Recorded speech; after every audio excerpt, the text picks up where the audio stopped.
Bismillahirrahmanirrahim. Assalamualaikum warahmatullahi wabarakatuh. Baiklah Bapak Ibu, perkenalkan saya Rida Hayati, CGP Angkatan 10 dari SMA 1 Akabiluru, Kabupaten 50 Kota. Pada kali ini saya akan mendemonstrasikan tentang pengambilan keputusan dengan nilai-nilai kebajikan bersama kepala sekolah. Terima kasih. Assalamualaikum warahmatullahi wabarakatuh.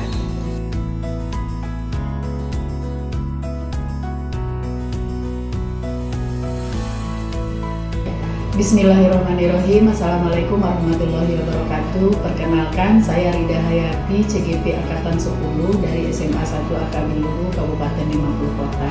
Dan pada kali ini saya akan melakukan wawancara dengan Kepala Sekolah SMA 1 Akabiluru. Silakan Ibu. Bismillah. Assalamualaikum warahmatullahi wabarakatuh. Perkenalkan, saya Mary, Kepala Sekolah dari SMA Negeri 1 Akabiluru. Assalamualaikum Ibu. Waalaikumsalam Bu Rida. Bisa sehat. Gimana kabarnya Ibu? Sehat Ibu? Alhamdulillah sehat Ibu. Iya. Ini Bu, saya mau melakukan wawancara tentang pengambilan keputusan dengan nilai-nilai kebajikan ini Bu. Nah, kita langsung aja ya Bu ya. Boleh Bu Rida. Nah, kira-kira selama ini bagaimana Ibu mengambil keputusan tentang kasus-kasus yang berkaitan dengan dilema etika? Dilema etika ya. Nah, ada Ibu memilahnya ini kasus ini dilema etika, ini wujudkan moral gitu ya Bu. Untuk kasus dilema etika, sepengetahuan saya itu adalah sebuah kasus yang paling berat biasanya dalam pengambilan keputusan, karena kita akan mempertimbangkan dari kasus itu benar dan benar karena kita melihatnya dari sudut pandang yang berbeda. Sedangkan kalau untuk rujukan moral ini lebih gampang Bu Rida. Kenapa? Karena kita jelas di sana kasusnya itu adalah benar dan salah. Jadi kita tidak akan pernah salah dalam mengambil keputusan. Nah, setelah itu Bu, nanti kalau Ibu dalam mengambil keputusan ini pada dilema etika ini, bagaimana kira-kira Ibu memutuskannya? Karena sama-sama benar nih Bu. Iya. Untuk kasus dilema etika, pengambilan keputusan seperti yang saya bilang tadi memang agak berat, karena kita harus melakukan analisa yang dalam. Kita harus mengkaji dan mentelaah terlebih dahulu kasus tersebut, dan setelah kita kaji, kita juga harus mempertimbangkan efek-efek yang mungkin akan ditimbulkan dari kasus-kasus tersebut.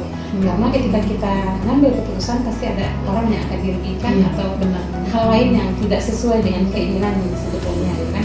Jadi langkah-langkah saya yaitu menganalisa, mentelaah, serta memikirkan dan juga mencoba untuk mencari tahu fakta-faktanya. Setelah itu dalam hal pengambilan keputusan baru kita lakukan keputusan. Berarti langkah-langkahnya tadi sudah disebutkan ya. Berarti sesuai dengan 4 paradigma, 3 prinsip dan 9 langkah lah kira-kira ya Bu.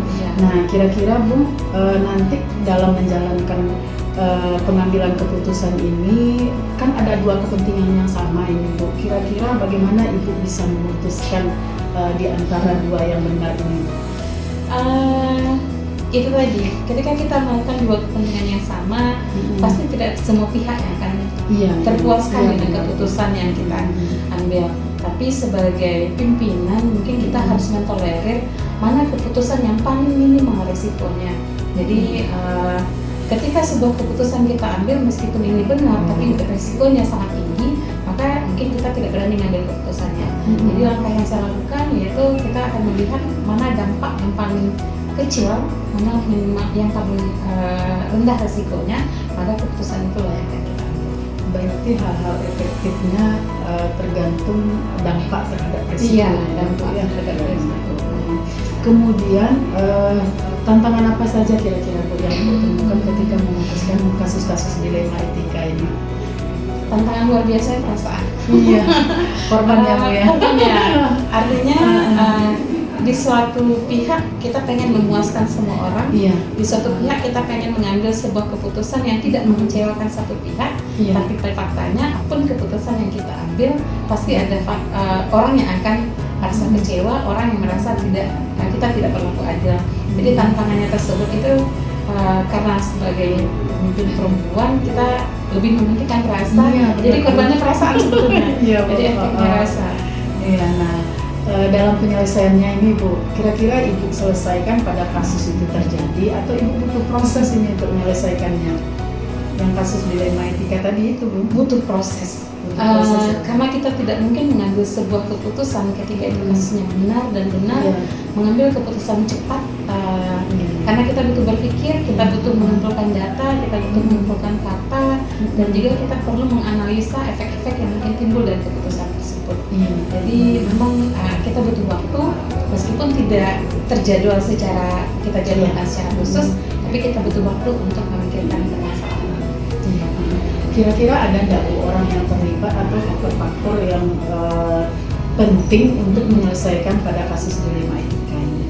Pasti ada Bu Ida, terutama semua warga sekolah, baik itu rekan-rekan guru, baik itu dari kepentingan siswa, baik itu dari kepentingan masyarakatnya, atau kepentingan dari unsur pejabatnya juga. Jadi kita perlu berkolaborasi, berkomunikasi dengan semua pihak terkait pengambilan keputusan. Berarti kita lihat kasusnya ya, kalau berkaitan dengan orang tua, wali murid mungkin ada komite di sana. Betul. Nanti kalau kaitannya dengan regulasi mungkin kita atasannya. Ya. Nah, dari pembicaraan kita tadi nih Bu, kira-kira apa yang bisa Ibu ambil ini dari kasus dilema etika yang barusan kita bicarakan Bu? Yang bisa kita ambil keputusan, yang kesimpulannya yaitu seorang pemimpin harus mengkaji terlebih dahulu hal-hal dalam pengambilan keputusan, karena setiap keputusan yang kita ambil maka ini akan berdampak kepada kedepannya bagi semua pihak. Jadi dalam dilema etika kita tidak bisa terlalu cepat mengambil keputusan, karena bisa jadi kasus ini benar dan kita juga harus melihat dari semua segi, dari semua aspek terhadap pengambilan keputusan.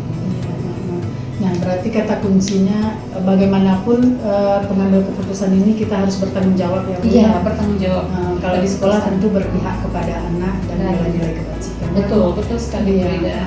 Terima kasih Ibu sudah mau meluangkan waktunya untuk saya wawancara hari ini. Terima kasih Ibu. Assalamualaikum. Waalaikumsalam.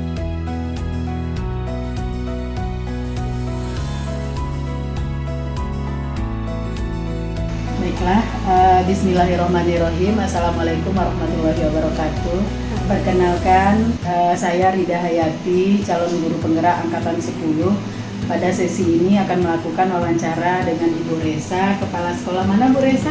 Ya, Kepala Sekolah dari UPTD SD Negeri 04 Ketutangan Batu Hampa, Bu Rida. Ya, baiklah, barangkali mungkin kita langsung saja wawancaranya ya Bu? Iya, boleh Bu Rida. Iya, selama ini kan Ibu sudah mengidentifikasi kasus yang ada di sekolah nih Bu. Nah, barangkali kasus dilema etika dan rujukan moral pasti ada ya Bu ya. Kira-kira bagaimana Ibu membedakannya kasus dilema etika dan rujukan moral ini? Iya, betul sekali Bu Rida ya. Mungkin sudah beberapa kasus di sekolah ini dan memang ada yang termasuk dilema etika dan rujukan moral. Dalam mengidentifikasinya, mungkin salah satu langkah yang bisa dilakukannya Bu Rida ya, bahwa dalam kasus dilema etika ini akan kita temui nanti ada 2 atau mungkin lebih hal-hal yang benar, namun hal-hal tersebut bertentangan begitu Bu Rida. Ya, jadi intinya benar-benar ya Bu ya. Iya, benar, kemudian ada keputusan itu yang pertama kasus-kasus di mana itu ada 2 kepentingan yang sama ya Bu. Nah, barangkali nanti kalau Ibu mengambil keputusan di sekolah Ibu, terutama kasus-kasus yang benar-benar atau sama-sama benar dan sama-sama mengandung nilai kebajikan, itu gimana kira-kira? Iya, dalam pengambilan keputusan Bu Rida, tentunya kita tidak bisa sendiri ya Bu Rida ya. Pastinya kita melibatkan rekan-rekan di sekolah. Jadi mungkin salah satu hal yang paling penting dilakukan dalam pengambilan keputusan tentunya melakukan musyawarah atau meminta pendapat ataupun saran-saran dari rekan-rekan di sekolah Bu Rida. Iya benar Bu.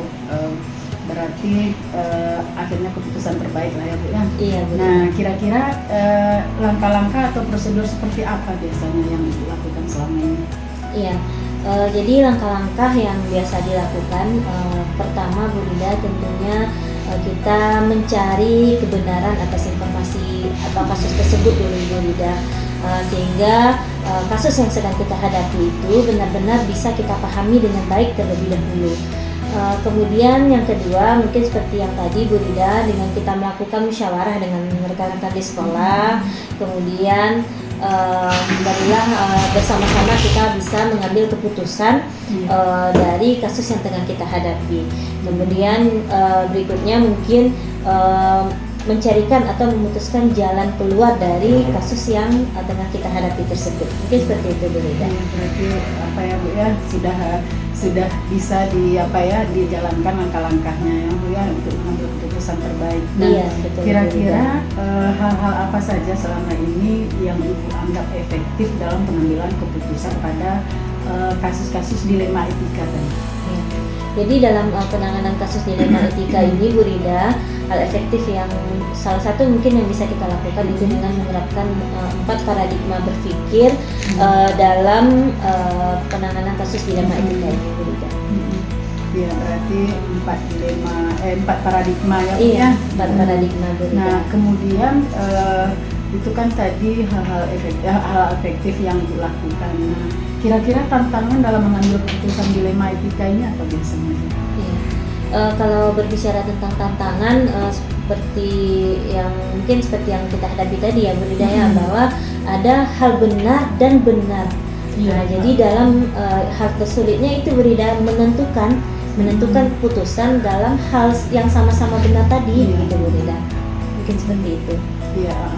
Nah, kemudian apakah Ibu memiliki apakah Ibu memiliki sebuah jadwal tertentu misalnya dalam sebuah penyelesaian kasus dilema etika, atau misalnya Ibu langsung menyelesaikan di tempat, atau memiliki sebuah jadwal misalnya Ibu jadwalkan untuk menyelesaikannya, baik itu bentuk atau prosedurnya seperti apa biasanya yang Ibu jalankan?